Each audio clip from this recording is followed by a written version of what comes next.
Muitos se perguntam sobre o primado de São Pedro e se de fato foi Jesus Cristo que fundou a Igreja Católica Apostólica Romana. Essas são as duas perguntas que vou responder utilizando da Sagrada Escritura e da história extra-bíblica. Começando com o primado de São Pedro. São Pedro sempre é citado à frente dos demais apóstolos, como vemos em São Mateus, capítulo 10, versículo 2 ao 4, e no Evangelho de São Lucas, capítulo 6, versículo 13 ao 16. E é sempre ele que toma a iniciativa, como nos é mostrado em Atos capítulo 1, versículo 14 ao 26, e em Atos capítulo 15, versículo 7.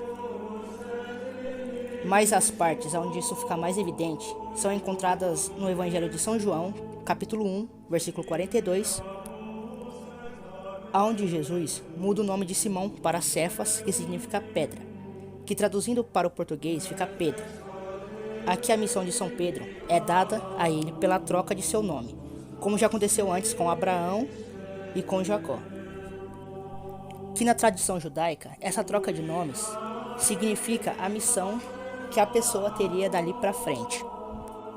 Em São Mateus, onde Jesus não só revela a São Pedro que ele é a pedra sobre a qual Jesus fundaria a sua igreja, mas também dá a ele as chaves do reino dos céus, dizendo: "E eu te darei as chaves do reino dos céus, e tudo o que ligares na terra será ligado nos céus, e tudo o que desligares na terra será desligado nos céus." E também é aí que Jesus faz uma promessa de que as portas do inferno não prevalecerão sobre a sua igreja. Em São Lucas, capítulo 22, versículo 32, Jesus diz que a fé de Pedro iria confirmar os demais apóstolos. E no Evangelho de São João, capítulo 21, versículo 15 ao 17, Jesus entrega todos os fiéis nas mãos de São Pedro para que ele os guie. E vemos essa liderança em ação em Atos 1, 14 ao 26 e em Atos 15, do 7 em diante, e em várias outras passagens do livro de Atos dos Apóstolos. Mas a igreja só começa a tomar forma lá em Pentecostes, quando o Espírito Santo desce aos apóstolos. Apesar das provas até então apresentadas, alguns vão dizer que isso é interpretação puramente católica, mas esse pensamento não está tão errado assim, porque a igreja sempre foi católica desde o primeiro século, como já dizia Santo Inácio de Antioquia, que foi discípulo de São João Evangelista. Onde comparecer o bispo, aí esteja a multidão, do mesmo modo que onde estiver Jesus Cristo, aí está a igreja católica. E ela é chamada católica especificamente por sua missão. A palavra católica vem do grego e significa universal, isto é, ela é universal porque foi feita para levar todos os homens a Cristo, e foi Jesus que deu essa missão a ela. Voltando ao primado de São Pedro, um historiador do IV século chamado Eusébio de Cesareia escreveu: Pedro, de nacionalidade galileia, o primeiro pontífice dos cristãos, tendo inicialmente fundado a igreja de Antioquia, se dirige a Roma, onde pregando o evangelho continua 25 anos bispo da mesma cidade. E não foi só ele. Epifânio, também do IV século, também escreveu sobre Pedro e vai mais além falando de sua sucessão apostólica. A sucessão de bispo em Roma é nesta ordem: Pedro e Paulo, Lino, Cleto e Clemente e etc. Esses são apenas dois entre vários outros que escreveram a respeito da primazia de São Pedro. E isso também é testemunhado em vários livros apócrifos, que são os livros que não entraram na Bíblia no Concílio de Roma. Então há um consenso entre os católicos e até mesmo entre algumas heresias dos primeiros séculos, que sim, São Pedro foi o primeiro pontífice dos cristãos. Eu já disse porque a igreja é católica, mas ainda não disse porque ela é santa, una, apostólica e romana.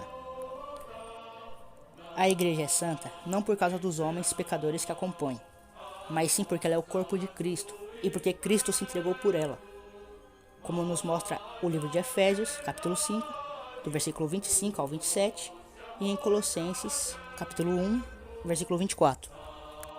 A igreja romana, porque Cristo já havia dito aos judeus que o reino de Deus seria tirado deles e dado a outro povo.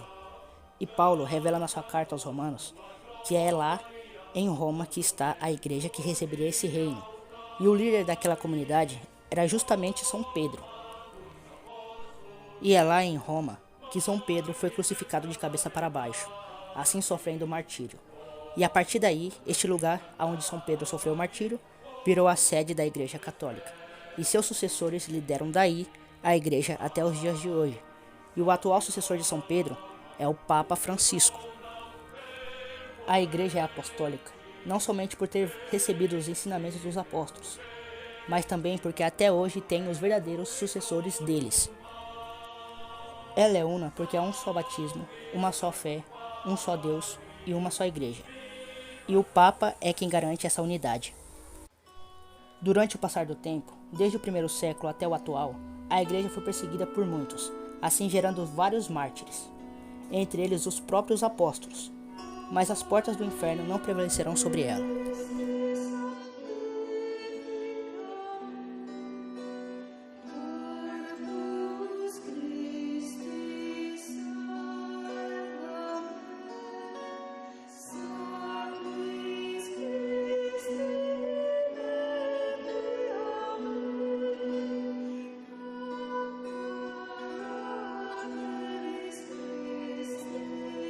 A Igreja da Assunção, nas proximidades da Praça Itália, em Santiago, foi incendiada no domingo depois de ser atacada por encapuzados em meio a uma grande manifestação pelo primeiro aniversário do início dos protestos no Chile. A pequena igreja foi o segundo templo a ser atacado durante os atos.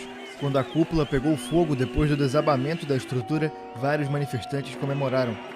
Ao mesmo tempo, protestos ocorriam ao redor da Praça Itália, rebatizada por manifestantes como Praça da Dignidade, para comemorar o dia em que começaram os protestos que forçaram o governo a implementar um plebiscito sobre uma reforma constitucional.